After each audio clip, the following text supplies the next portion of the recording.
Aloha, Assalamualaikum warahmatullahi wabarakatuh. Kembali lagi di channel Suci Khoiria. Buat teman-teman, video kali ini aku dedikasi untuk kalian yang lagi persiapan menghadapi tes SKD khususnya subtes TWK.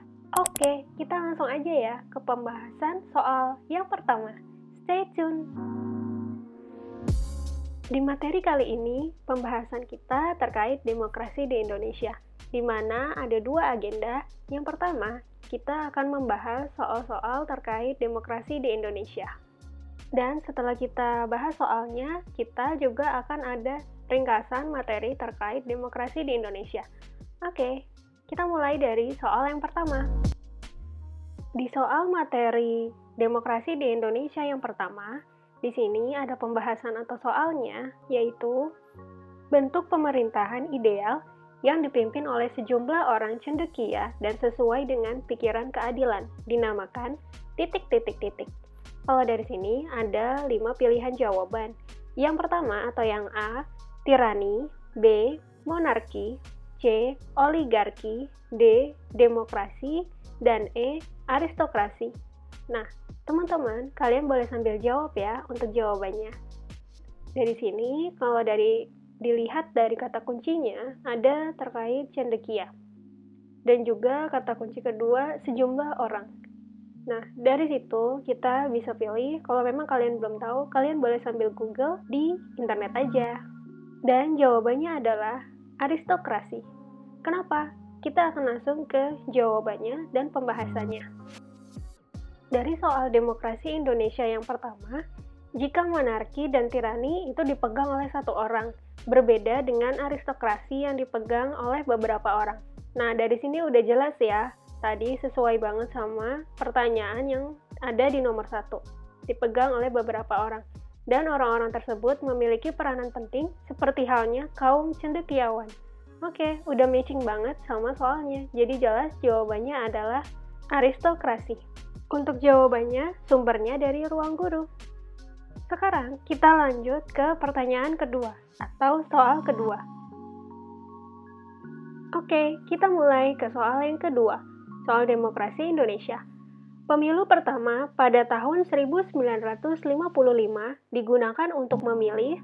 Ada 5 pilihan jawaban. A, anggota MPR, B, anggota DPR dan konstituanti, C, presiden dan wakil presiden, D, KNIP, E, menteri.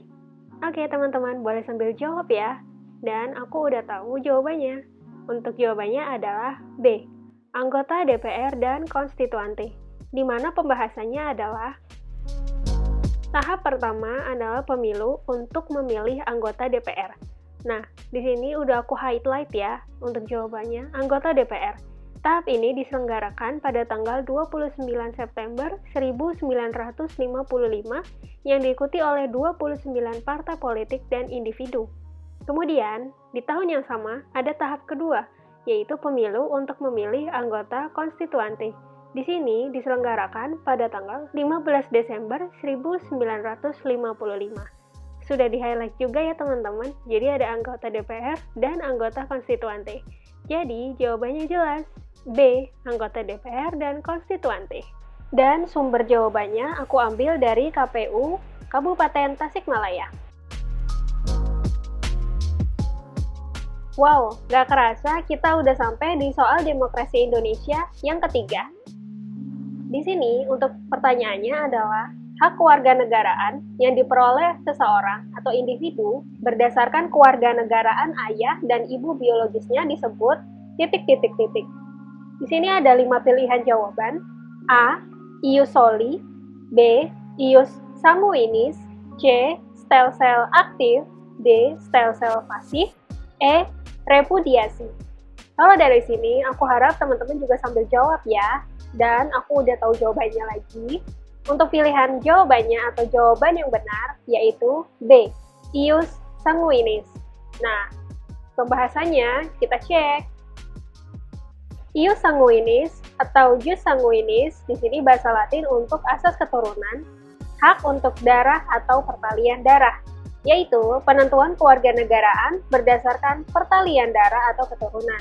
Asas ini dianut oleh negara yang tidak dibatasi oleh lautan seperti Eropa kontinental dan Tiongkok. Keuntungan dari asas ius sanguinis adalah akan memperkecil jumlah orang keturunan asing sebagai warga negara. Yang kedua, tidak akan memutuskan hubungan antara negara dengan warga negara yang lain. Tiga, semakin menumbuhkan semangat nasionalisme.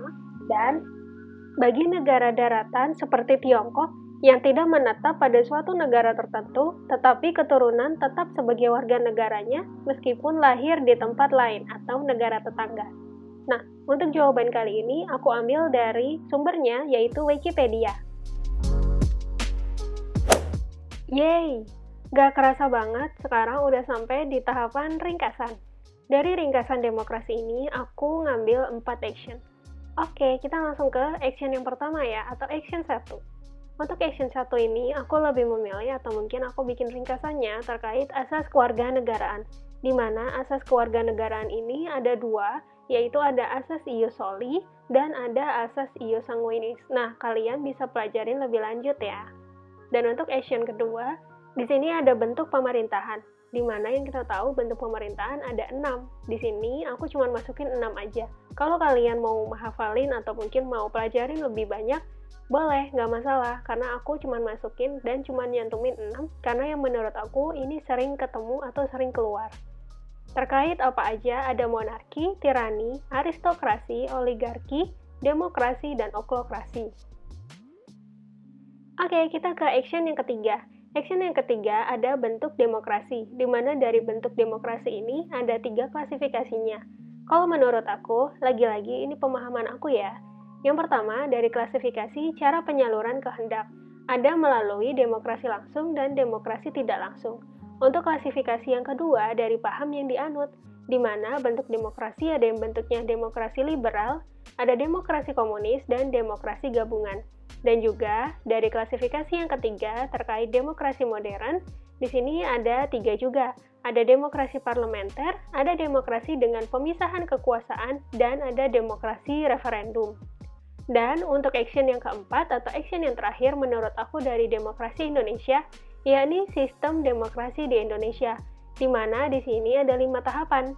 Yang pertama, ada demokrasi masa revolusi kemerdekaan, itu di tahun 1945 sampai 1950. Dan untuk yang kedua, demokrasi parlementer, di mana tahunnya adalah 1950 sampai 1959. Nanti kalian boleh sambil cari perkembangannya apa aja ya untuk di tahun-tahun ini, ataupun di tahun-tahun di mana demokrasi itu sedang berjalan.